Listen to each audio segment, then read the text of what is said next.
15세기 포르투갈의 애니쿠 왕자가 서아프리카 탐험을 시작하면서 항해자들은 점점 적도에 다가가고 있었습니다. 그리고 그들이 아직 미지의 세계였던 남반구에 도달하자 유럽인들의 지구에 대한 이해도 새롭게 정의되었는데요. 본토에서 4,000km 이상 떨어진 적도를 넘어 남반구에 도달한 포르투갈 항해자들의 이야기를 시작합니다. 당시 유럽인들은 적도와 남반구에 대해 어떻게 인식하고 있었을까요? 일단 고대 그리스 시대부터 지구가 둥글다는 것은 알고 있었습니다. 피타고라스는 지구가 구형이라고 주장했고, 아리스토텔레스 역시 별자리의 위치 변화와 월식의 그림자 등의 관찰을 통해 지구가 구형인 점을 분명히 했죠. 기원전 3세기에는 에라토스테네스가 지구가 구형임을 전제로 두 지점의 태양의 그림자 각도를 측정해 지구의 둘레도 계산했는데요. 2000년 전임을 감안하면 상당히 근사치를 얻었습니다. 2세기에는 프톨레마이오스가 지리학이라는 저서를 통해 위도와 경도의 개념을 정의하고 지도를 제작했습니다. 그는 구형지구를 평면에 표현하기 위해 원추형 투영법을 사용했고, 위도를 적도로부터의 각도로 표현했죠. 로마 제국이 멸망한 후에도 지구가 둥글다는 개념은 유지되었고, 15세기 항해사들은 아스트롤라베와 4분위 같은 도구들을 사용해 태양과 별의 고도를 관찰하며 위도를 계산했습니다. 당시 유럽인들은 지구가 둥글며 지구의 크기와 자신들의 위치도 어느 정도 파악하고 있었으며 적도에 대한 정의도 가지고 있었습니다. 하지만 그렇다면 과연 적도 너머에는 무엇이 있는지까지는 몰랐고, 남반구는 미지의 세계였죠. 에라토스테네스는 지구를 5개의 기후대로 나누었습니다. 양극지방은 매우 추운 한대지대이고, 가운데 적도 부근은 매우 뜨거운 열대지대로 정의했는데요. 많은 사람들이 이 열대지대는 너무 강한 열 때문에 사람이 거주할 수 없고 그곳을 통과할 수도 없다고 믿었습니다. 그리고 열대와 한대지대 사이에는 사람이 거주할 수 있는 온대지대가 있죠. 북쪽의 온대지대는 자신들이 사는 곳인데, 문제는 남쪽 온대지대입니다. 고대 그리스인들은 대칭과 조화론적인 생각으로 남반구에도 대륙이 있어야 한다고 상상하며 이를 안티포데스라고 불렀습니다. 안티포데스는 반대쪽 발이란 뜻인데, 지구 반대편에는 우리와 반대 방향으로 서 있는 사람들이 있다고 여겨졌죠. 그리고 반대편에 존재하는 땅을 안티크톤이라고 부르며 남쪽의 땅은 어떤 모습일지 상상했습니다.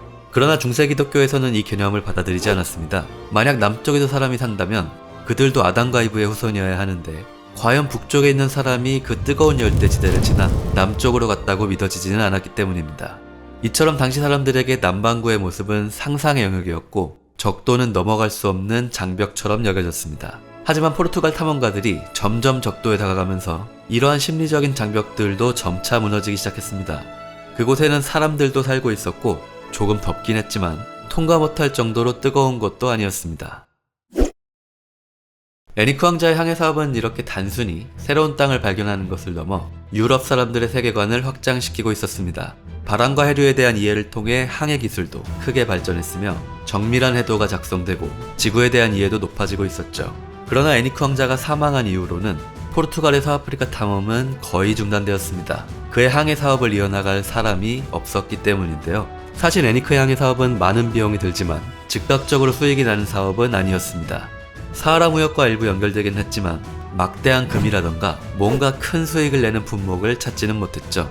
포르투갈의 왕 아폰수 5세 역시 항해보다는 아프리카 정복에 더 관심을 가졌습니다. 그는 국력을 총동원해 모로코를 공격하는데 알카세르 세게르와 아실라를 차례대로 점령했고, 1471년에는 이전의 실패로 끝났던 탕헤르마저 정복하게 되죠. 덕분에 아폰수 5세는 아프리카노라는 칭호까지 얻습니다. 국가적 관심도 줄어들고 비용도 너무 많이 드는 이 항해 사업을 후원하려는 사람을 찾기는 쉽지 않았었는데요. 그래도 애니쿠가 고용했던 항해자들의 탐험이 그의 사망 후 몇 년간 이어지기는 했습니다.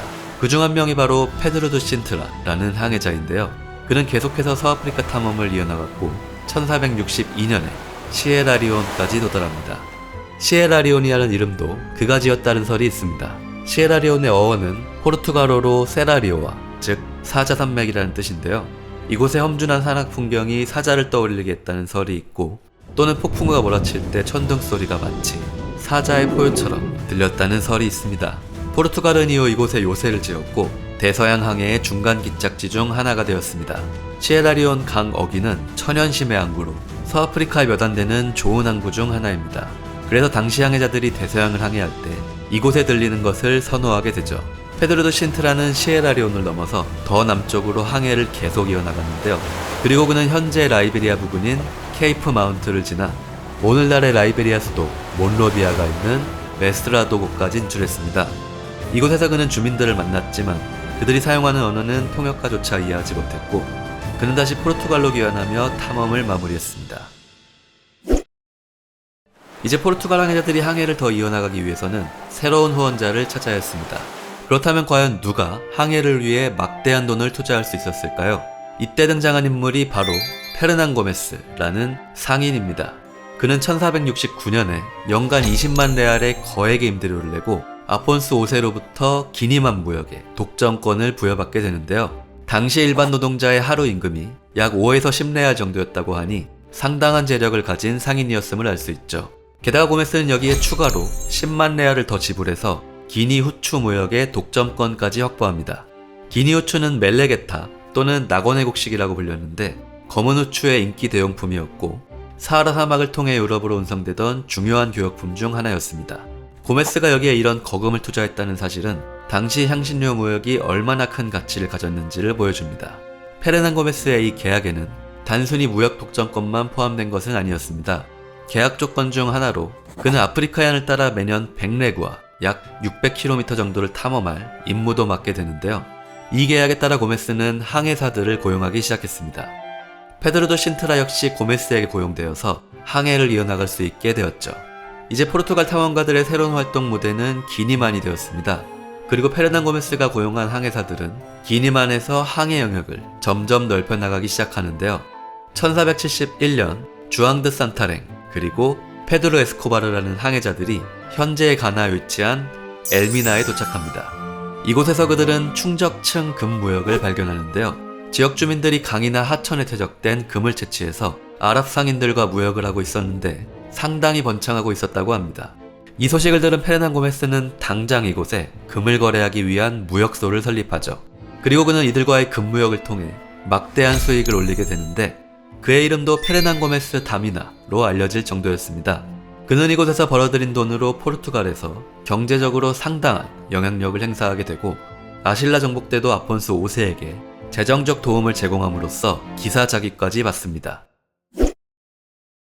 아폰스 5세 이어 왕위에 오른 포르투갈의 주왕 2세는 본격적인 금무역 관리를 위해 엘미나 성을 건설합니다. 포르투갈은 당시 이 지역을 포르투갈어로 광산을 의미하는 미나라고 불렀기 때문에 당시에는 미나성 또는 쌍오르의 다미나로 불렀습니다. 나중에 다른 유럽 국가들이 이 지역에 진출하면서 스페인어의 정관사 엘이 결합된 형태로 엘미나라는 이름이 널리 쓰이게 되었습니다.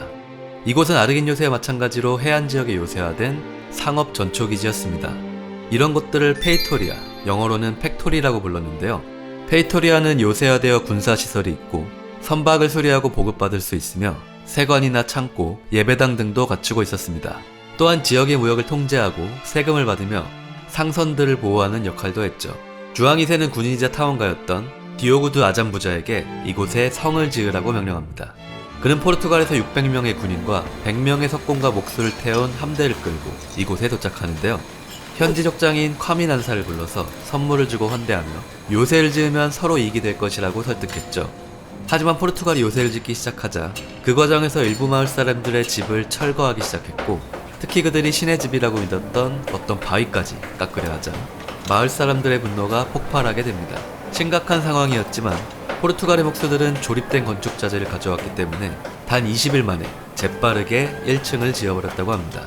요새는 순식간에 완성되었고 주민들도 더 이상 손쓸 수가 없게 되었죠. 이후 디오구도 아잠부자는 이곳의 담당자로 임명되었고 기니의 군주라는 칭호까지 얻게 됩니다. 엘미나는 빠르게 포르투갈의 중요한 해외 무역 거점이 되었습니다. 유럽 상인들은 북유럽의 구리와 황동 제품 그리고 모로코에서 대량의 청과 리넨 등을 사서 현지 부족들에게 팔고 대신 대량의 금이나 장신구 등을 얻음으로써 큰 수익을 올렸습니다. 16세기 초 금무역이 절정에 달했을 때 이 지역에서 매년 24,000온스의 금이 수출되었는데 이는 전 세계 공급량의 10분의 1을 차지할 정도였다고 합니다. 엘미나는 서아프리카 무역을 독점했고 스페인이나 프랑스, 영국 등은 이 독점을 깨기 위해 여러가지 시도를 했지만 쉽지 않았었는데요. 그런데 곧 엘미나의 금무역은 큰 타격을 입게 됩니다. 왜냐하면 신대륙 아메리카에서 대량의 금이 들어오기 시작했기 때문이죠. 금 가격이 폭락하자 엘미나의 금무역은 쇠퇴하기 시작했고 포르투갈의 해상 영향력도 약해지면서 결국 17세기에 엘미나를 네덜란드에 뺏기게 됩니다. 엘미나는 이후 노예무역이 중심이 되었습니다. 유럽의 노예상들은 서아프리카 베냉 지역에서 부족간 전쟁으로 생긴 포로들을 구매해서 노예로 팔았는데요. 더 많은 포로를 만들기 위해 부족사회에 총기를 공급하기도 했죠. 엘미나 성은 이때 노예들이 팔려가기 전 머물던 곳이었는데 지금도 당시 노예들을 감금했던 장소가 남아 있습니다. 유럽의 상인들은 기니만 해안을 주요 무역 품목에 따라 이름을 붙였습니다. 엘미나가 있는 가나 지역은 황금 해안, 베냉 지역은 노예 해안, 라이베리아 부근은 기니 후추가 나는 곳이라고 해서 곡물 해안 또는 후추 해안이라고 불렀고 그 사이는 상하를 얻을 수 있다고 해서 상하 해안이라고 불렀습니다. 현재는 상하 해안이라는 이름만 코트디부아르라는 국가 이름으로 남아 있습니다. 한편 엘미나를 발견했던 주앙 드 산타렌과 페드로 에스코바르는 페르난 고메스의 후원을 받아 계속해서 탐험을 이어나갔습니다. 그들은 엘미나를 거점으로 남동쪽으로 항해했는데 1471년 12월 21일 새로운 섬을 발견합니다. 그리고 이날이 바로 성 토마스의 순교일이었기 때문에 이 섬의 이름을 쌍투메라고 짓습니다.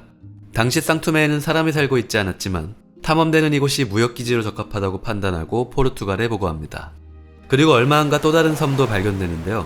이날은 1월 17일, 즉 성 안토니오 축일이었기 때문에 이 섬에는 쌍투안탕이란 이름이 붙여집니다. 하지만 나중에 이 섬의 이름은 프린시페로 변경됩니다. 왕자의 섬이란 뜻인데요. 주왕 2세에 이어 왕위를 계승할 예정이었지만 16세에 불행한 승마사고로 사망한 왕자 아폰스를 위해 이름을 변경한 것이죠. 탐험대는 이후 쌍툼의 남쪽에 있는 홀라스란 작은 섬도 발견합니다. 그리고 이 섬은 드디어 위도 영도, 즉 적도를 통과하는 지점에 있었고 주앙 드 산타렌과 페드로 에스코바르는 유럽 최초로 적도를 넘어 남반구에 도달한 사람들이 되었습니다. 홀라스 섬에는 현재도 적도 기념물이 세워져 있습니다. 이 기념물은 정확히 적도를 가르는 섬의 지리적 상징물이자 적도를 넘어 남반구로 확장한 항해사들의 역사적 의미를 지니는 상징물이기도 합니다. 이렇게 기념비적인 탐험을 한 이후 주앙 드 산타렌은 카보베르데에 있는 알카트라즈의 카피탕이 되었고 페드로 에스코바르는 나중에 바스쿠다가마, 카브랄 등과도 항해하며 인도와 브라질 발견에도 참여하는 등 전설적인 항해사가 됩니다. 쌍투메에 대한 정착은 1485년에 시작되었습니다. 하지만 이 첫 번째 정착 시도는 실패하고 마는데요. 유럽인들이 열대성 기후인 쌍투메 환경에 적응하는 것을 매우 어려워했고 말라리아 같은 열대성 질병까지 유행했기 때문입니다. 결국 1493년에 포르투갈은 다시 정착민을 보내 정착에 성공하는데요. 이들 중에는 유대인들이 많았다고 합니다. 당시 이베리아 반도에서는 유대인들에 대한 박해가 시작되었고 강제 개종이나 추방 정책이 시행되었습니다. 포르투갈은 유대인들, 특히 유대인 고아들을 쌍투메로 강제 이주시켰고 이들은 적응하기 어려운 이 쌍투메에서 생존을 위해 처절하게 이곳에 정착했습니다. 이후 포르투갈은 이 지역이 사탕수수 재배에 적합하다는 것을 알게 되었습니다. 아프리카 대륙에서 흑인 노예들을 내려와 사탕수수를 재배하기 시작했고 16세기 중반 쌍투메는 아프리카 최대 설탕 수출지가 됩니다. 반면 마데이라의 설탕은 쇠퇴하기 시작했죠.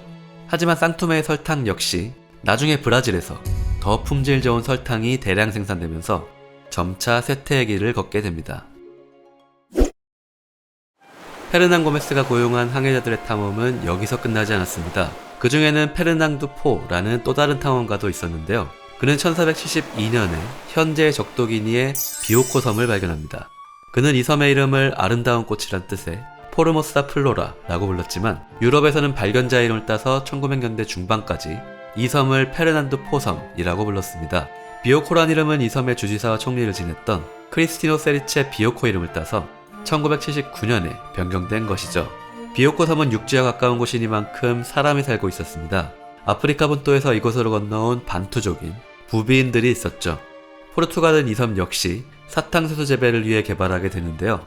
그러나 1778년 엘파르도 조약에 따라 적도기니를 스페인에 양도하게 됩니다. 페르낭두 포는 이후 더 동쪽으로 항해해서 대륙에 있는 우리강에도 도착합니다. 이 강에는 새우가 풍부했다고 하는데요. 그래서 그는 이 강을 새우강을 의미하는 리우도스 카마롱이스라고 불렀는데 그것이 카메론이라는 이름이 되었습니다. 또 다른 페르난 고메스의 탐험가로는 로페스 곤살베스도 있었습니다. 그는 1473년에 나이지리안을 따라 남쪽으로 탐험을 시도했고 현재 가봉까지 도달합니다. 가봉이란 이름은 포르투갈어로 소매와 후드가 달린 코트를 뜻하는 가방이란 단어에서 왔는데 코모강 어귀의 모양이 이 코트와 닮았다고 해서 붙여진 이름입니다.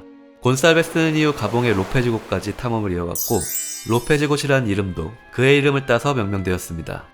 원래 기니 많은 아프리카 대륙의 남쪽 끝이라고 생각되기도 했었습니다. 적도와 가까웠고 해안선이 꽤 길게 동쪽으로 이어졌으니까요. 하지만 탐험을 통해 이제 아프리카 대륙은 남쪽으로도 더 이어져 있다는 사실도 알게 되었습니다.